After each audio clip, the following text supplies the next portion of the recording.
پارلیمان، ایگزیکٹو اور stake holders ایک کمیشن میں بیٹھ کے فیصلے کریں گے میجورٹی ووٹ کے ساتھ۔ جناب چیئرمین، یہاں پہ نہیں، تقرری کے بعد ہم نے یہ دیکھا، اور یہ شکایت بہت عام ہے کہ بروقت انصاف نہیں ملتا، تاریخیں دی جاتی ہیں، لیفٹ اوور ہوتے ہیں، عمر قید اور سزائے موت کی اپیلیں 8 سال جو ہیں وہ ہائی کورٹس میں پڑی رہتی ہیں، سول دیوانی مقدمات 14 20 25 سال پینڈنگ رہتے ہیں ہائی کورٹس میں۔ اسی وجہ سے شاید جو ہمارا رینکنگ ہے انٹرنیشنل، اس میں ہماری عدلیہ کا نمبر بہت نیچے ہے، میں مینشن نہیں کروں گا۔ ایک میکنزم انٹروڈیوس کروایا گیا کہ جوڈیشل کمیشن آف پاکستان، جس کے پاس ججز کو اپوائنٹ کرنے کی سفارش کا اختیار ہے، اسے ان کی ایویلویشن، پرفارمنس ایویلویشن کا بھی اختیار ہونا چاہیے، اور آفٹر کنفرمیشن ہائی کورٹ کے جو جج صاحبان، جو کام ان کو تفویض کیا جاتا ہے، جو ان کی ایویلویشن کا بھی اختیار ہونا چاہیے، اور آفٹر کنفرمیشن ہائی کورٹس کے جو جج صاحبان، ان کو تفویض کیا جاتا ہے، جو ہائی کورٹس کے جو جج صاحبان، ان کو تفویض کیا جاتا ہے، جو ان کی آئینی اور سرکاری ذمہ داری ہے، ہونا چاہیے، جس طرح دیگر سروسز میں ہے۔ تو اس کے لیے اسی جوڈیشل کمیشن آف پاکستان کو یہ اختیار دیا گیا کہ وہ ایک یونیفارم سٹینڈرڈ وضع کریں اپنے رولز کے ذریعے، اور اس کے تحت ایویلویشن کی جائے، اور اگر کوئی جج صاحبان ایسے ہیں جن کی پرفارمنس کے حوالے سے، ایفیشنسی کے حوالے سے ایشوز ہیں، وہ رپورٹ کرے کمیشن سپریم جوڈیشل کاؤنسل کو، جو کہ ججز کے احتساب کا نامینیشن ہے، جو تقرر ہے سپریم کورٹ آف پاکستان کے اندر، وہ بھی جوڈیشل کمیشن آف پاکستان کرے گا، تاکہ یہ جو ایک ایسا فنکشن ہے جو ہم سمجھتے ہیں کہ وہ ادارے کے اندر ہونا چاہیے، وہ فنکشن وہیں پہ ڈسچارج ہو۔ آئینی عدالت سے یہ معاملہ شروع ہوا سر 2006 کے چارٹر آف ڈیموکریسی میں، میجر پولیٹیکل پارٹیز نے اس پہ دستخط کیے، شہید محترمہ بے نظیر بھٹو صاحبہ اور میاں نواز شریف صاحب نے اس کے لیے تحرک کیا، اور یہ ایک پینڈنگ ایجنڈا تھا جس پہ چیئرمین پاکستان پیپلز پارٹی بلاول بھٹو زرداری صاحب نے اس دفعہ آواز اٹھائی، اور انہوں نے کہا کہ اگر ہم آئینی ترمیم لانا چاہ رہے ہیں تو ہمیں آئینی عدالت کا قیام بھی کرنا چاہیے۔ اس پہ کئی سٹیک ہولڈر سے کیا، میں خود بار باڈیز کے سامنے پیش ہوا، 3.25 گھنٹے میرا انٹریکشن رہا، ان سے تجاویز مانگی، ایک ان کی کمیٹی بنی، انہوں نے کہا کہ آپ بنا لیں۔ ایج کے حوالے سے بہت سارے طبقات سے یہ بات آئی کہ آپ عمر کی حد وہی رکھیں جو سپریم کورٹ کی ہے، تاکہ کسی کو فیور یا وہ چیز نظر نہ آئے۔ حالانکہ میں آن ریکارڈ ہوں، جو پروپیگنڈا کیا گیا، جو ایک بیانیہ بنایا گیا کہ یہ جو موجودہ چیف جسٹس ہے ہمارے جناب محترم قاضی فائز عیسیٰ صاحب، شاید ان کو تقرر کرنے کے لیے کیا جا رہا ہے، میں آن ریکارڈ یہ بات کر چکا ہوں، آج پھر دہراؤں گا، امانت ہے میرے پاس۔ میری آفیشیل کیپیسٹی میں ان سے 3 ملاقاتیں ہوئیں ان 6 مہینوں میں، انہوں نے ہر دفعہ مجھے کہا کہ وہ کسی قسم کی ایکسٹینشن میں انٹرسٹڈ نہیں ہیں، وہ اپنی مدت پوری کر کے چلے جائیں گے۔ آپ اگر ٹینیور مقرر کرنا چاہتے ہیں، کوئی پینل مقرر کرنا چاہتے ہیں، کوئی نئی عدالت بنانا چاہتے ہیں، کچھ بھی کرنا چاہتے ہیں، تو وہ میرے بعد لاگو ہوگا۔ میں ایکسٹینشن کے حوالے سے، ٹینیور والی ایکسٹینشن کے حوالے سے میں اس میں انٹرسٹڈ نہیں ہوں۔ جناب چیئرمین، سپریم کورٹ میں آئینی بینچز کے حوالے سے اس میں امینڈمنٹ پرپوز کی گئی ہے، تاکہ جو سپریم کورٹ کی اوریجنل جورسڈکشن ہے، جس کا ماضی میں بے تحاشا غلط استعمال ہوا ہے، میں یہ ہمت کر کے، جرت کر کے یہ بات کہوں گا اور افسوس کے ساتھ کہوں گا، اور پرسن ٹو پرسن فرق پڑا ہے کہ ایک چیف جسٹس صاحب آئے، انہوں نے دروازے کھول دیے، اور سینکڑوں کی تعداد میں سو موٹو کیسز جو ہیں ان کی یلغار ہو گئی عدالت میں۔ کچھ ادوار ایسے بھی آئے جن میں بالکل امن رہا۔ فیصلوں میں ہم نے دیکھا کہ تضاد آیا۔ سر، 184 کے اختیار کو استعمال کرتے ہوئے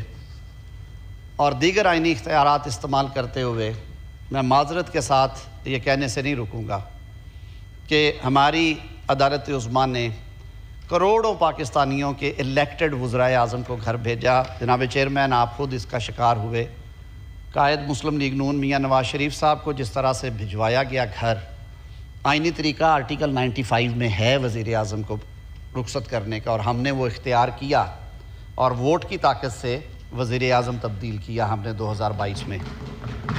لیکن اس عدالتی طریقے کو ہم نہیں مانتے۔ یہ بند دروازوں کے پیچھے جو معاملے ہوتے ہیں ہم انہیں نہیں مانتے۔ ان شکایات کو سامنے رکھتے ہوئے، تاریخ سے سبق سیکھتے ہوئے، جناب چیئرمین، ہم نے جو آئینی بینچ ہے، آئینی عدالت سے آئینی بینچ تک، اس کے لیے ہمارے دوست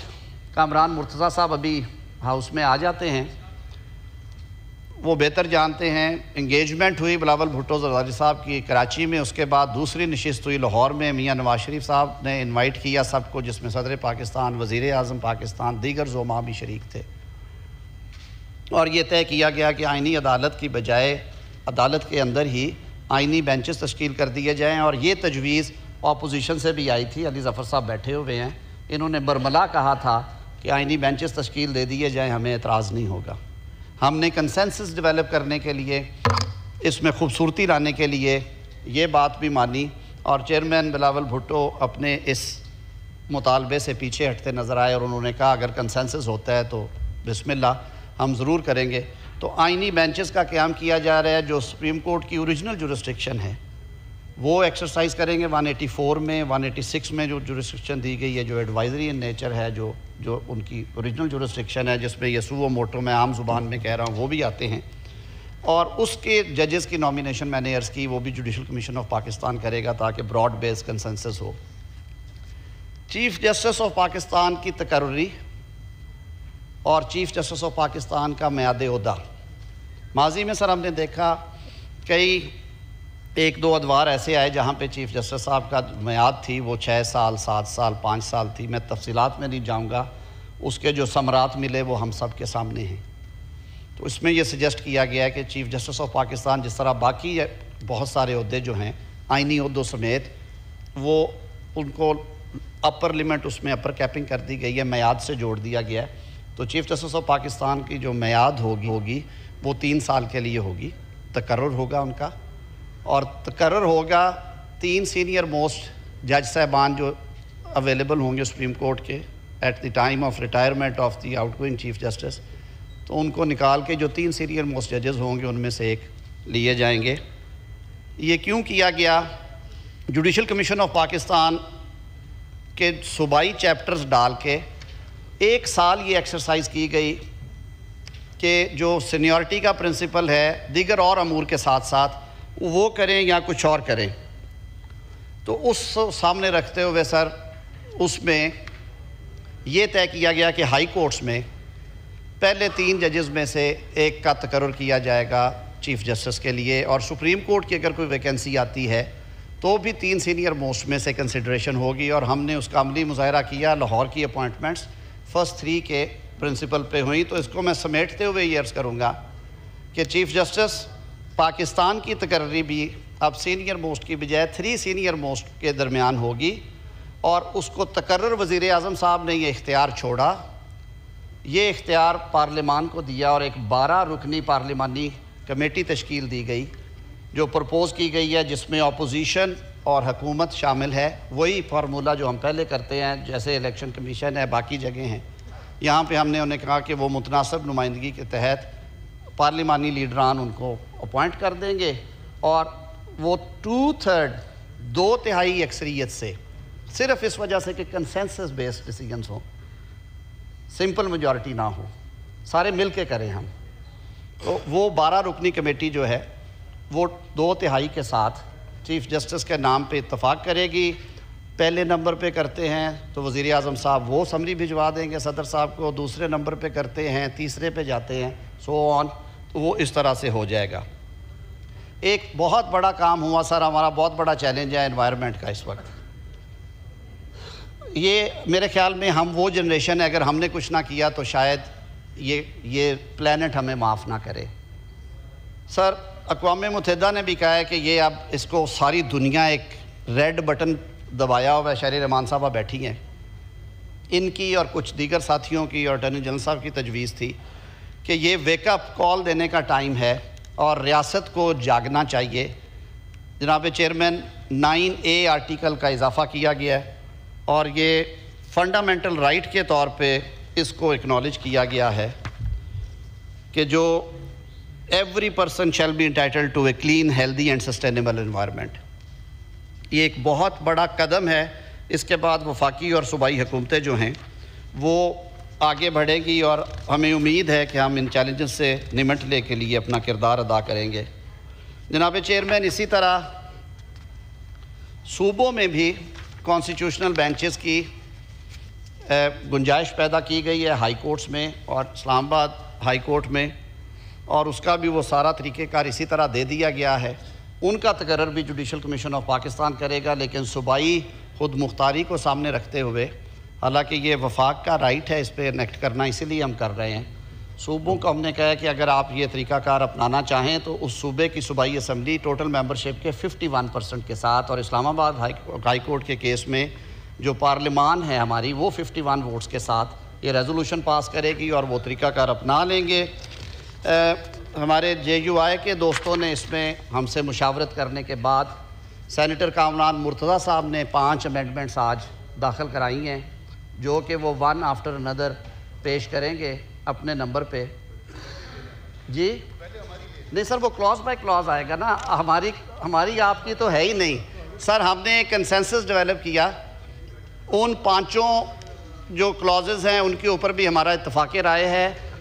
کابینہ نے بھی مجھے آتھورائز کیا کہ سب کا اتفاق رائے کیونکہ ہوا تھا اس پہ، تو ہم ان 5 کلازز کو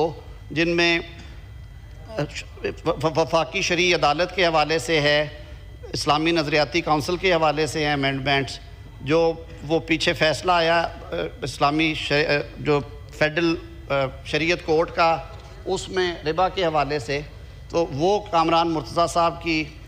کلازز ہیں 5، اس پہ ہمارا یہ اتفاق ہے کہ ہم اس کو سپورٹ کریں گے۔ سر یہ اس کے خد و خال تھے، کچھ چھوٹی چھوٹی امینڈمنٹس ہیں جو آپ کے سامنے آئیں گی، ٹائم ٹو ٹائم اس کو ایکسپلین کر دیں گے اگر کسی کو اس پہ کوئی بات کرنا ہو۔ میری سر یہ استدعا ہوگی اس ایوان سے کہ ہم سارے ایک اچھی نیت کے ساتھ ہم نے کام شروع کیا تھا، ہماری یہ خواہش تھی کہ اپوزیشن کے تمام ساتھی اس میں ساتھ دیں۔ بارکیف ہم شکر گزار ہیں مولانا فضل الرحمان صاحب کے اور ان کے اراکین پارلیمان کے کہ انہوں نے ہمارے ساتھ مل بیٹھ کے انگیجمنٹ کے بعد جو مسودہ فائنل کیا وہ اس پہ ایگری کی اور انہوں نے کہا کہ آج ہم اس کو ووٹ کریں گے۔ میں سارے ایوان سے یہ استدعا کروں گا کہ آج جو بل پیش ہونے جا رہا ہے اس کو پاس کیا جائے، پاکستان کے نظام انصاف کو سست روی سے نکالنے کے لیے، عام آدمی کو انصاف فراہم کرنے کے لیے، جلد اور سستا انصاف فراہم کرنے کے لیے اور شفافیت لانے کے لیے یہ چیزیں کی گئی ہیں۔ وزیر اعظم نے، حکومت نے اپنے کئی اختیارات چھوڑے ہیں اس پہ، لیکن پارلیمان کو، اس ایوان کو مضبوط کیا ہے، اور مجھے یہ کہنے میں کوئی شک شبہ نہیں ہے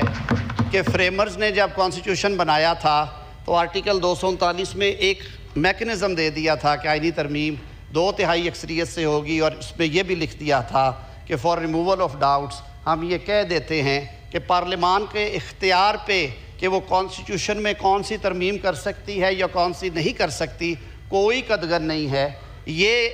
وہ ایوان ہے جو آئین بنایا جس نے، اور اسی ایوان کو یہ اختیار ہے کہ وہ آئین میں تبدیلی کرے، تحریف کرے، ایجاد کرے۔ بہت شکریہ جناب چیئرمین۔